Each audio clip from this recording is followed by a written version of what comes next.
Ah, mais je me disais peut-être prendre 2-3 nouveautés. 2-3 nouveautés? Je sais pas. Non, non, pas du tout en plus. C'est juste, Tu t'entraînes.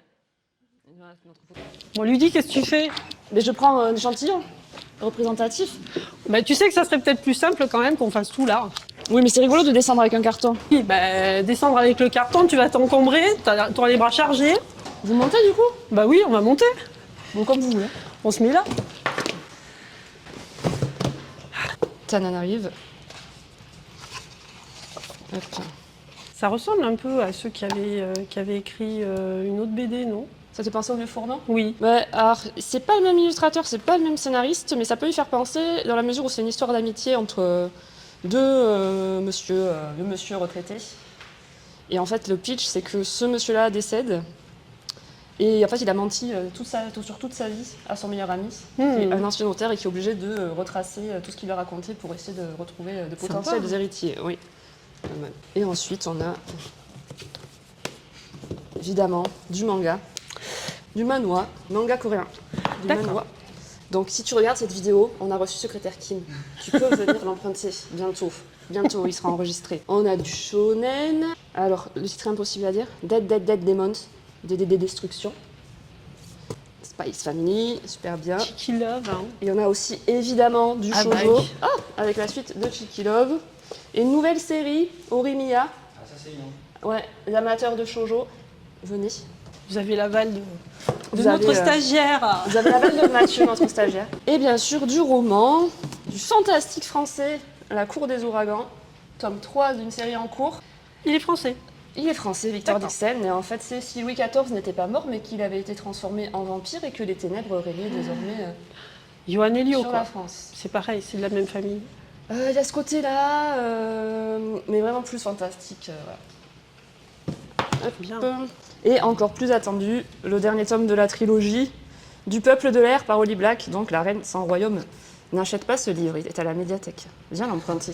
Ah, les bergères guerrières, c'est Il y bien aura ça. de la BD, les bergères guerrières, c'est génial. Donc, 4e tome de la série, on sait qu'on a les amateurs aussi. Et Jonathan Garnier, l'auteur, et Amélie Fléché, l'illustratrice, ont eu le Fauve Jeunesse à Angoulême lors de la dernière édition pour leur série des bergères guerrières.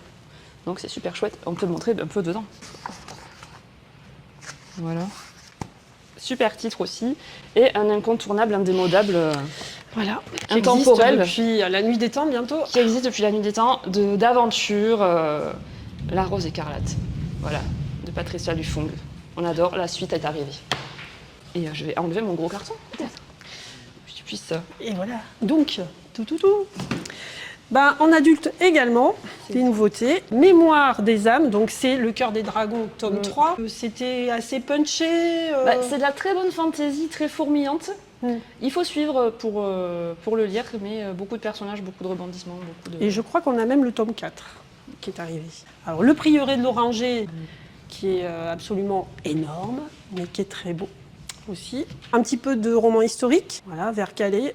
Ordinaire. Alors là, on est pendant la peste noire. Voilà. Roman d'actualité et actuel. Pour les amateurs de romans qui aiment bien les... Pas vraiment du récit de vie, mais si, histoire de vie, pas mal dans l'émotion. Mais des gens qui ont aimé Virginie Grimaldi, voilà, Agnès ce Le Dig, genre-là. apprécieront Mélissa d'Acosta.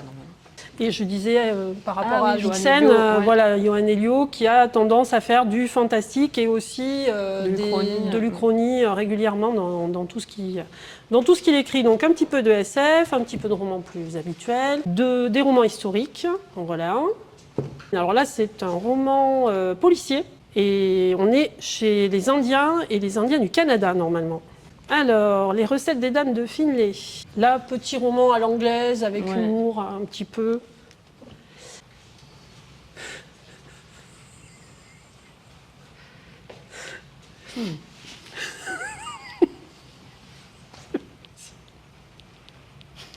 Ah, très attendu.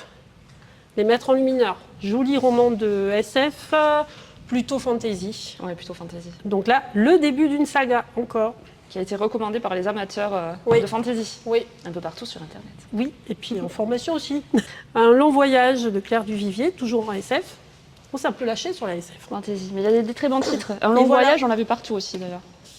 Il faut le lire. Et le tome 4 du Cœur des Dragons, donc hop, Voilà, tome 3 et tome 4. Voilà pour quelques titres en nouveauté. Parmi les dernières acquisitions de la médiathèque. Et d'autres sont à venir. Et d'autres sont à venir. Et bientôt dans les bacs Oui. de la médiathèque. Oui.